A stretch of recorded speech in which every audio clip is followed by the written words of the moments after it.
The ocean roared outside my window, a salty beast clawing at the shore.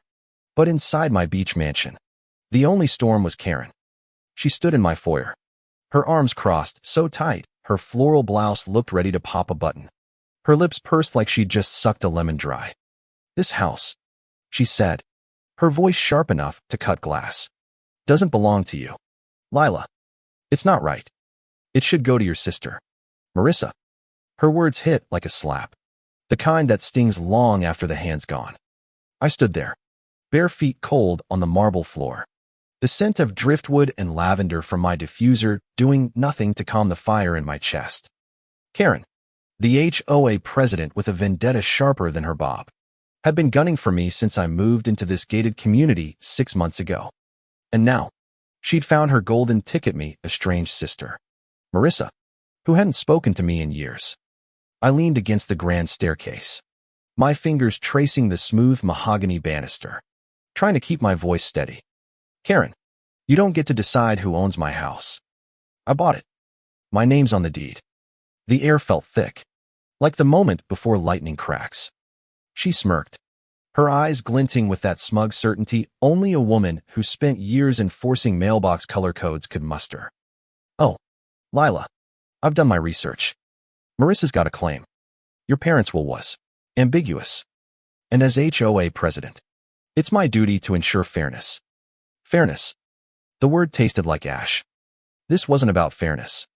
This was about Karen, who'd hated me since I refused to join her precious gardening committee, digging into my life like a bloodhound sniffing out scandal. The truth was, I'd earned this house. Every late night at the law firm, every case I'd bled for, every tear I'd swallowed when Marissa turned her back on me after Mom and Dad died, it all led to this. The mansion was my sanctuary, perched on a cliff overlooking the Pacific, its floor-to-ceiling windows framing waves that crashed like my own heartbeat. But Karen didn't care about that. She'd heard whispers about my family drama, about Marissa's claim that I'd stolen our parents' inheritance, and now she was weaponizing it. I could hear the gulls outside, their cries sharp and mocking, as if they knew the fight was just beginning.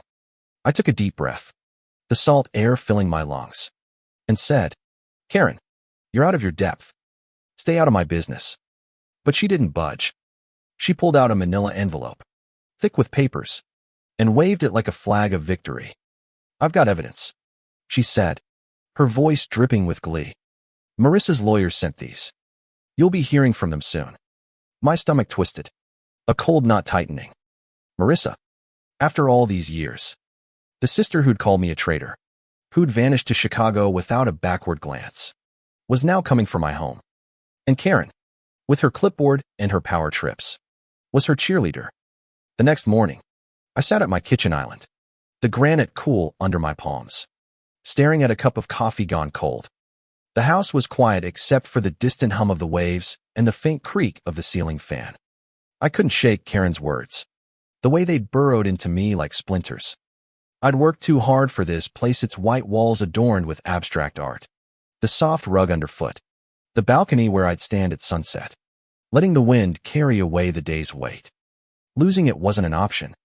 But Marissa, God, Marissa. The name alone brought back the ache of old wounds.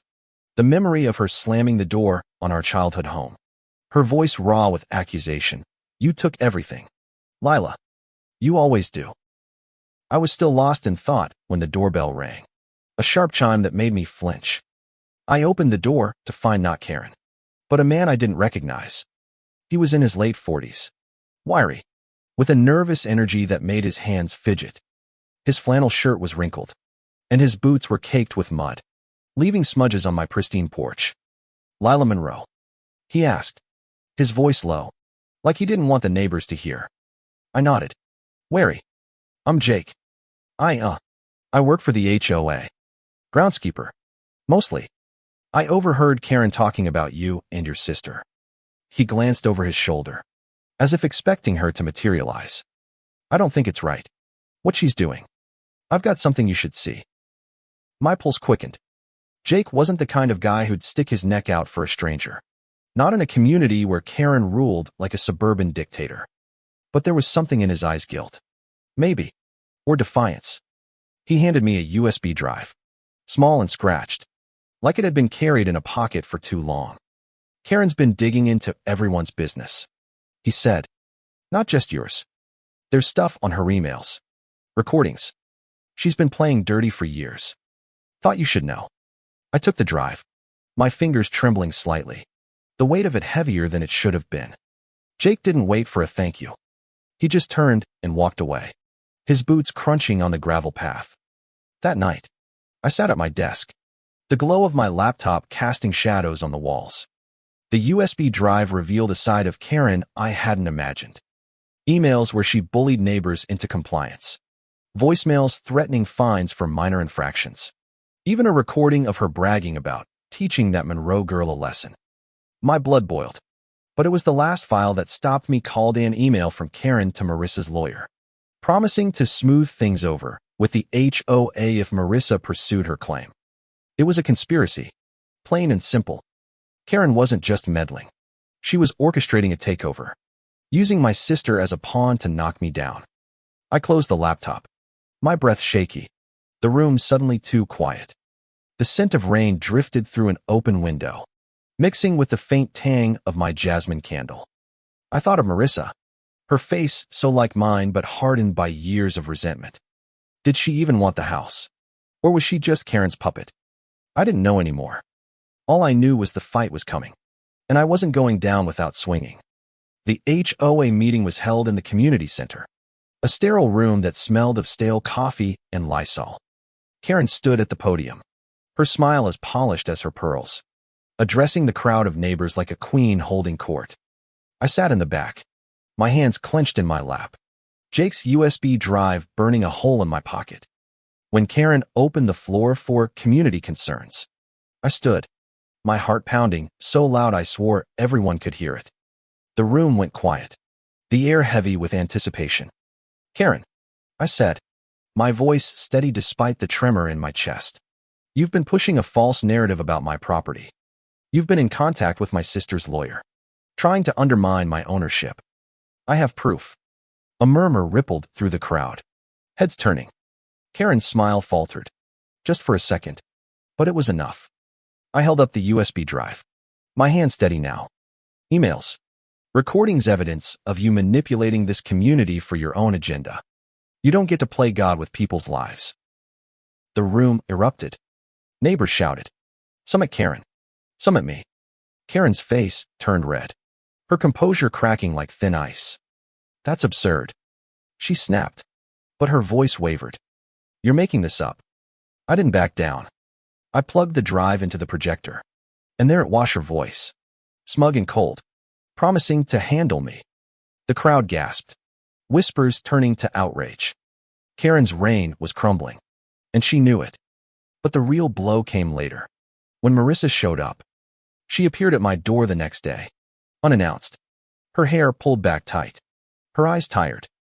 The ocean was calm that morning, a soft hum in the background, but the air between us crackled with years of unspoken hurt.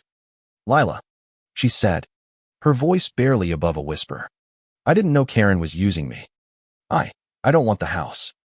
Her words hit harder than I expected, a punch to the gut I hadn't braced for. She told me everything, how Karen had tracked her down, fed her lies about me, dangled the mansion like bait. Marissa had been desperate, drowning in debt, and Karen had preyed on that. I wanted to scream, to tell her she should have trusted me. But instead, I just stood there, the scent of her perfume cheap and floral, like mom's filling the space between us. Why didn't you call me? I asked, my voice breaking. She looked away, her shoulders sagging. I was ashamed. She said, I thought you'd won, that you had it all. I didn't know how hard you fought for this. We stood in silence, the waves outside filling the void, until I stepped forward and hugged her. It wasn't forgiveness. Not yet. But it was a start. Karen was forced to resign from the HOA the next week, her reputation in tatters. The neighbors, once her loyal subjects, turned on her, their trust shattered by the truth. Marissa and I started talking again, slow and tentative, rebuilding what we'd lost. The mansion was still mine, its walls holding not just my victories, but the weight of every battle I'd fought to keep it. As I stood on the balcony that night, the wind cool against my skin, the ocean's roar felt less like a storm and more like a promise. I'd face the worst and come out stronger. No one, not Karen, not Marissa, not the ghosts of my past could take that from me.